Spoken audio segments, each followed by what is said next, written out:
Hi Fire Signs, Aries, Leo, and Sagittarius. Welcome po sa ating channel. At ito ang yung Daily Gabay Tarot reading for October 13, 2023. Please be reminded that this is channel reading po, so maaari kayong makarelate o hindi. Just take what resonates. Gamitin ang reading na ito bilang gabay lamang. Balik po kayo dito bukas para sa ating Daily Gabay Tarot reading.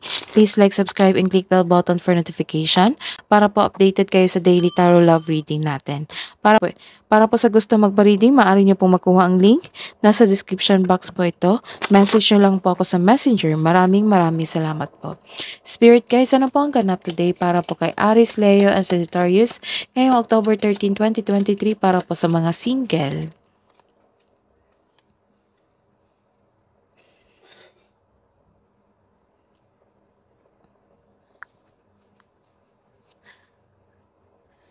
Kaka-break up nyo lang sa past love nyo at may bago kayong ka-date. You are flexible kasi tumanggap ka ng ligaw ngayong araw na ito.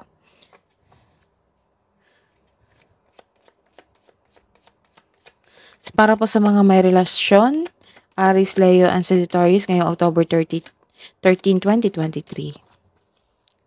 Mag-ingat kasi may nakita ako ditong other woman or third party sa buhay nyong magkarelasyon. Nagkaroon din ng competition dito. Ito ay isang kaaway, isang clever na tao. So mag-ingat.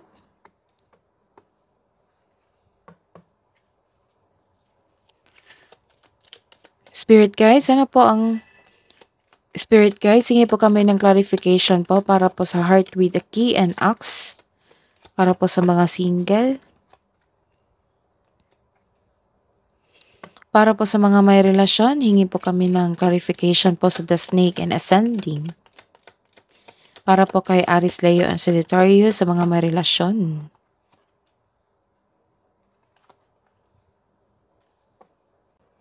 May sinabi yung card dito na accept your mistakes as well sa past nyo. Forgive yourself, forgive your past love. So, you can successfully let the past go.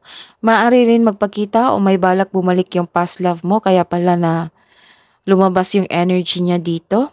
Maaring magpakita o may balak bumalik yung past love mo para humingi ng tawad sa iyo at mag-put ng closure. So, seek forgiveness in order to move forward. Mag-uusap kayo pero nagkaroon ng delayed.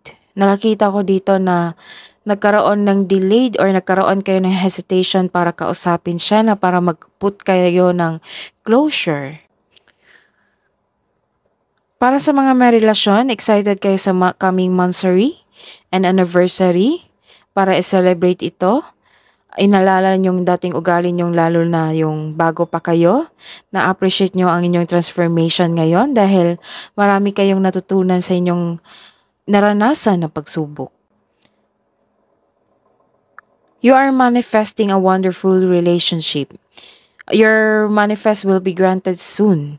So, pay attention to balance your emotion with your thoughts while remaining grounded and passionate. Para ma-attract mo yung good vibes sa inyong buhay relasyon.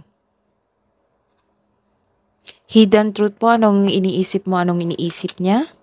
Para po kay Aries, Leo, and Sagittarius ngayong October 13, 2023.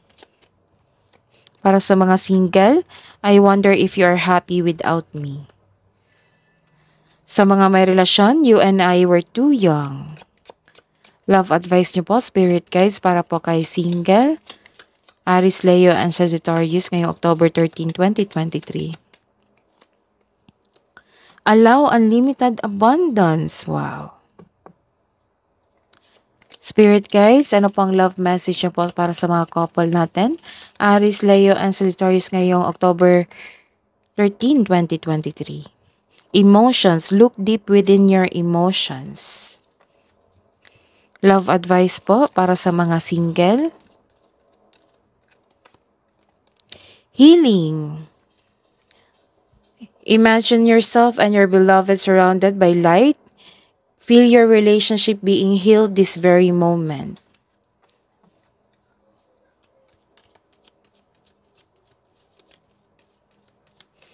Sa mga may relasyon, romance, Cupid's arrow strikes. That is your reading today, fire signs. Balik po kayo dito bukas. Please like, subscribe, and click bell button for notification para po updated kayo sa daily tarot reading natin. Maraming salamat po.